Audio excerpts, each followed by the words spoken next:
கண்ணியத்திற்கும் மிகுந்த மரியாதைக்கும் உரித்தான அல்லாஹுவின் நல்லடியார்களே, நபிகள் நாயகம் ஸல்லல்லாஹு அலைஹி வஸல்லம் அவர்கள் இரண்டு நபர்களுக்கு மத்தியிலே ஏதாவது கருத்து மோதல்கள் ஏற்பட்டு அல்லது சண்டை சச்சரவுகள் ஏற்பட்டு இருவர்களும் பிரிந்து விட்டால் அந்த இருவர்களும் மீண்டும் சேருவதற்குண்டான கால அளவுகோலை இந்த ஹதீஸின் வழியாக நமக்கு சொல்லித்தர்றாங்க. ஹதீஸினுடைய அறிவிப்பாளர் அபு அய்யூபுல் அன்சாரி ரலியல்லாஹு தஆலா அன்ஹு அவர்கள். இந்த ஹதீஸ் புகாரி ஷரீஃபிலே 6077வது ஹதீஸாக பதிவாகி இருக்கிறது. அன்ன ரசூலுல்லாஹி ஸல்லல்லாஹு அலைஹி வஸல்லம் அன்னஹு கால், நபிகள் நாயகம் ஸல்லல்லாஹு அலைஹி வஸல்லம் அவர்கள் சொன்னார்கள், லா யஹில்லு லிரஜுலின், ஒரு மனிதனுக்கு ஆகுமாக்கப்படவில்லை, ஹலாலாக்கப்படவில்லை, ஐ யஹ்ஜுர அஹாஹு ஃபௌக ஸலாஸி லயாலின், 3 நாளைக்கு மேலாக தன்னுடைய சகோதரனிடமிருந்து ஏற்பட்ட சண்டை சச்சரவுகள் அல்லது கருத்து மோதல்கள் இவைகளின் மூலமாக அவன் பிரிந்திருந்தால், பேசாமல் இருந்திருந்தால், 3 நாளைக்கு மேலாக அவன் பேசாமல் இருக்கக்கூடாது என்று சொன்னார்கள். அளவுகள் 3 நாள் என்று சொன்னார்கள். அடுத்ததாக எல்தகியானி, அந்த இருவர்களும் சந்தித்துக் கொள்ளுகின்ற பொழுது ஃபயஉரிது ஹாதா வயஉரிது ஹாதா, அந்த இரு நபர்களும் சந்திக்கின்ற அந்த வேளையிலே இவர் அவர் முகத்தை பார்த்து திருப்பிக் கொள்வது, அவர் இவர் முகத்தை பார்த்து திருப்பிக் கொள்வது, இது ஒருபொழுதும் கூடாது என்றார்கள் நபி ஸல்லல்லாஹு அலைஹி வஸல்லம் அவர்கள்.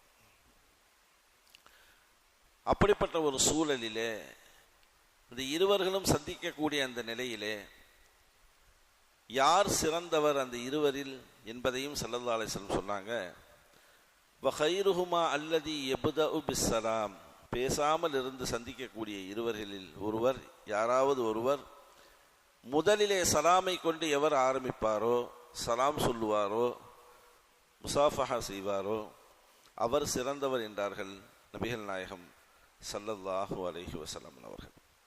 ஆக மொத்தம் 2 முஃமினீன்கள் சண்டையிட்டுக் கொள்கிறார்கள்.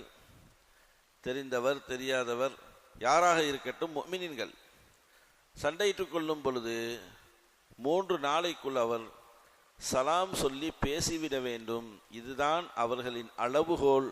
இதை தாண்டி போய்விடக்கூடாது என்ற ஒரு சண்டையினுடைய பிரிவினுடைய அந்த அளவுகோலை ஒரு இலக்கணமாக நமக்கு சொல்லித் தருகின்றார்கள். கண்ணியமான பெருமக்களே, நம்மளுடைய மார்க்கம் ஒரு இணக்கத்தை ஏற்படுத்தக்கூடிய மார்க்கம், சமூக ஒற்றுமையை ஏற்படுத்தக்கூடிய ஒரு மார்க்கம். ஒற்றுமையாக எல்லோரும் இருக்க வேண்டும் என்பதை, ஒரு சாந்தியையும் சமாதானத்தையும் தலையோங்க செய்யக்கூடிய ஒரு அற்புதமான ஒரு மார்க்கம் என்றால் நம்முடைய இஸ்லாமிய மார்க்கம்தான். அதனால்தான் நம்ம மார்க்கத்திற்கு மதம்னு பேர் கிடையாது. நம்ம மார்க்கத்துக்கு இஸ்லாமிய மதம்னு யாரும் சொல்லக்கூடாது, இஸ்லாமிய மார்க்கம் தான் சொல்லணும்.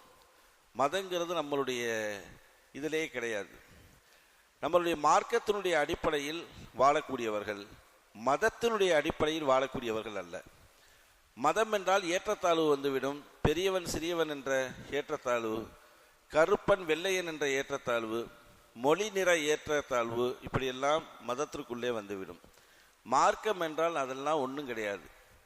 யா அய்யுஹன்னாசு இன்னா ஹலக்னாக்கும் மின் தக்கரி வ உன்சா, ஒரு ஆண் பெண்ணிலிருந்து தான் நீங்கள் படைக்கப்பட்டீர்கள் என்று அல்லாஹ் ஜல்லஷானஹு சொல்லிவிட்டான். உங்களுக்குள்ளேயே உங்களை அறிந்து கொள்ள வேண்டும் என்பதற்காக வேண்டிதான் சில பெயர்களை, அதாவது கபீலா பெயர்களை, வம்சவழி பெயர்களை உங்களுக்கு அறிமுகத்திற்காக வேண்டி வைக்கப்பட்டிருக்கிறது தவிர உயர்ந்தவன் தாழ்ந்தவன் என்பதற்காக வேண்டி அது வைக்கப்படவில்லை என்பதாக திருமறை வேதத்தில் அல்லாஹ் ஜல்லஷானஹு சொல்லுவான்.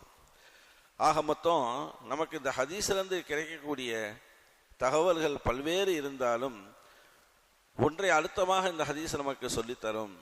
நீங்கள் சண்டையிட்டு கொண்டால் அந்த சண்டையிலே உங்களுக்குள்ளே பேச்சுவார்த்தை இல்லாமல் போகியிருந்தால் 3 நாளைக்கு மேல் நீங்கள் பேசாமல் இருக்காதீர்கள், பேசிவிடுங்கள். நபி ஸல்லல்லாஹு அலைஹி வஸல்லம் இடத்துல ஒரு சஹாபி கேட்பாரு, நபியே நாயகமே, நாங்கள் போய் பேசி அவங்க பேசலண்டா என்ன செய்யறதுன்னு கேட்பார். 3 நாளைக்கு பின்னாடி நாங்கள் போய் சலாம் சொல்கிறோம், நாங்கள் போய் பேசுகிறோம், ஆனால் அவங்க பேசலை அப்படின்னா யார் மேல் குற்றம் என்ற அடிப்படையில் கேட்பாங்க. ரசூல் ஸல்லல்லாஹு அலைஹி வஸல்லம் சொல்லுவாங்க, நீங்கள் முந்திக்கொண்டு பேசிவிட்டால் நீங்கள் குற்றவாளியை அந்த இடத்திலிருந்து நீங்கள் நீங்கி விடுவீர்கள், நீங்கள் குற்றவாளி அல்ல. யார் உங்களுக்கு பதில் கொடுக்கவில்லையோ அவர் குற்றவாளியாக மாற்றப்படுவார். ஆகையால் நீங்கள் இந்த காரியத்தை முதலிலே செய்து விடுங்கள். அவங்க பேசுகிறாங்க பேசலை அது 2வது பிரச்சனை, ஆனால் நீங்கள் முதல்ல போய் சலாம் கொடுத்து பேசிவிடுங்கள் என்ற ஒரு தீர்வை அந்த நபித்தோழருக்கு நபி ஸல்லல்லாஹு அலைஹி வஸல்லம் அவங்க சொல்லி கொடுப்பாங்க. பேசாமல் இருப்பதில் இன்னொரு வகையும் இருக்கிறது நம் மார்க்கத்தில். அது என்ன வகை என்றால், ரசூல் ஸல்லல்லாஹு அலைஹி வஸல்லம் சொல்லுவாங்க, அல்லாஹுக்காக வேண்டி பிரிந்து விடுங்கள், அல்லாஹுக்காக வேண்டி சேர்ந்து விடுங்கள் என்று சொல்லுவார்கள். அல்லாஹுக்காக வேண்டி பிரிந்து விடுங்கள், அல்லாஹுக்காக வேண்டி சேர்ந்து விடுங்கள். வாழ்க்கை ஃபுல்லாக பாவமாக செய்து கொண்டிருக்கக்கூடிய ஒருவன், இஸ்லாத்திற்கு முரணாக நடக்கக்கூடிய ஒருவன், ஷரியத்தினுடைய சட்டத்திட்டங்களை எல்லாம் வெறுக்கக்கூடிய ஒருவன், அவனிடத்தில் அவன் நண்பனாக இருக்கக்கூடியவன் பல தடவைகள் அப்படி செய்யாதே செய்யாதே என்று சொல்லியும் கூட அவன் மார்க்கத்திற்கு முரணாக நடக்கக்கூடிய ஒரு சூழ்நிலை அவனுக்கு இருக்கிறது என்றால் அவனை விட்டும் அல்லாஹுக்காக வேண்டி இவன் பிரியலாம். அவன் பாடம் படிப்பினை பெற்றுக்கொள்ள வேண்டும் என்பதற்காக வேண்டி பிரியலாம்.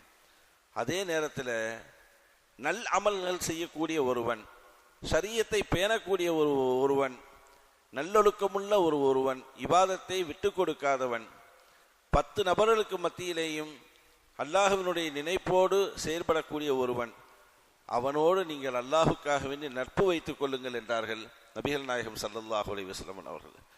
அது ஷரியத்தினுடைய பிரிவு, ஷரியத்தினுடைய சேருதல். அதே நேரத்தில் அதை தாண்டி இன்னொன்று இருக்கு, நமக்குள்ள சண்டை போட்டுக்கிறது.